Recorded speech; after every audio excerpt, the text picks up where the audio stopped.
We've come up to Kilburnie Homestead just outside Biloela this weekend for the 140th anniversary celebrations, which is very exciting. And I thought while we were here I would take you on a tour of the amazing homestead. So Elizabeth and John Campbell settled this property in 1883. That's when the lease was granted, hence the 140th anniversary. And it's actually a great story of how they even arrived in Australia. The plan was that John was going to come to Australia, get established, and then Elizabeth Bridges was going to come out and join him, and then they would get married. But apparently Elizabeth wasn't having any of that, and when John was scheduled to depart, she turned up at the docks with her bags packed, and they travelled out to Australia and then were married not long after they arrived. So they moved here in 1883. They had their first homestead built in 1885, which was a very basic home, and then in about 1903 or 1904 they built this much larger homestead, and it's absolutely beautiful. It's just a gorgeous place, very unusual, and the best thing is that it is still furnished with so much of the Campbell family's furniture, and there's just traces of the family members everywhere. And they were an absolutely incredible family. They had 9 children, each of them who had amazing lives. And honestly, the tales of this family, it has romance, it has action, it has adventure, it has tragedy. It's just an absolutely incredible story. So come with me and I'll show you around.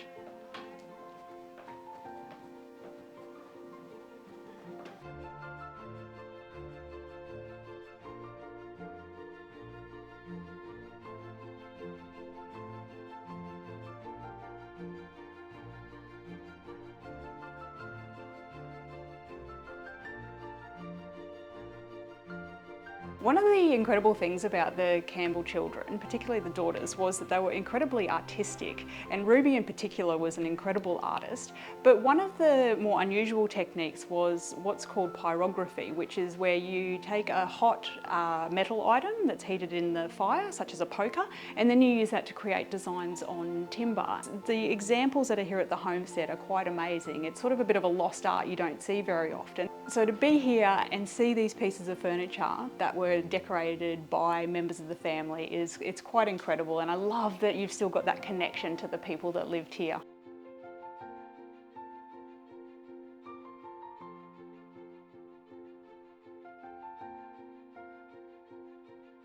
The Campbell family had 9 children, and remarkably they have diaries that survive from the beginning of the time that Kilburnie was established, and it shows how many visitors they always had to the homestead. So space was always at a premium.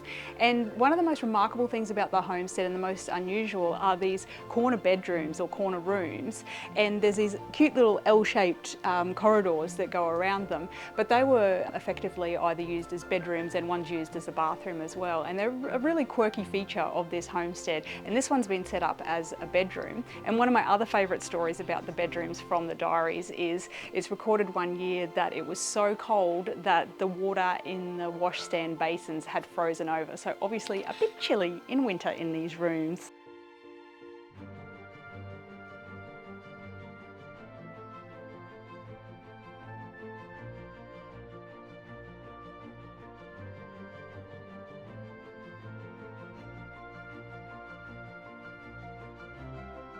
In one of those corner rooms is this bathroom, and the absolute highlight of it is this terrazzo bath. It must weigh a ton, but it's absolutely amazing. But I can't help but think that it would have been freezing cold in these bathrooms in winter.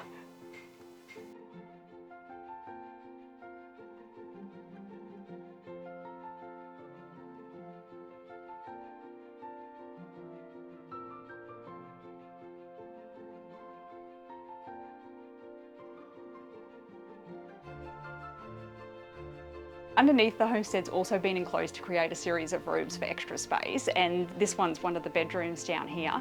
But the best thing about this room is the floor. It's made from chunky timber slabs, which is what the original homestead from 1885 would have been built from. They would have felled the trees on the property, hand processed them, and then created the homestead out of that. And it's just, they're so fabulous, they're chunky, and they're just such a tangible connection with the early history of this property.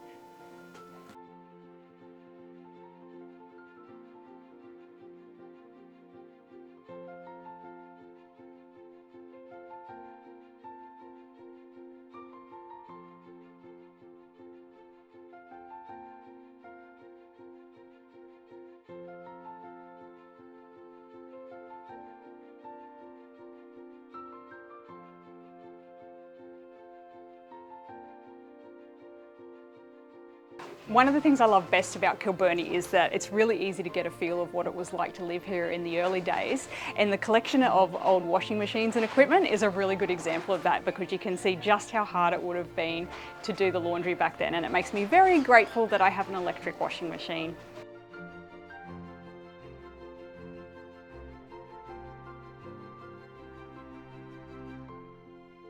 This is the kitchen building of the homestead, and it's thought that possibly some of the slabs from the original 1885 homestead have been recycled to build this, and you can see they're just these big, wonderful, wide, chunky boards. It's so great.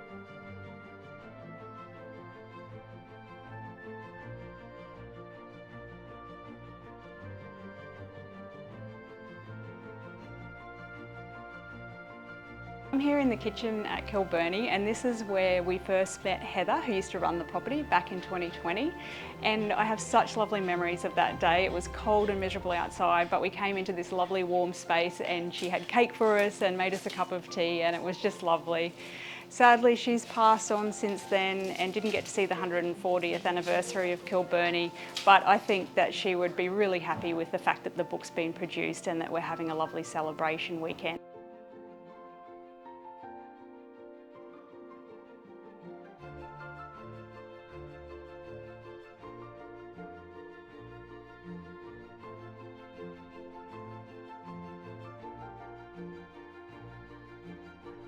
I hope you enjoyed that tour of Kilburnie Homestead. It's a beautiful place, and I feel so lucky that I've been able to visit here and be part of the 140th celebrations.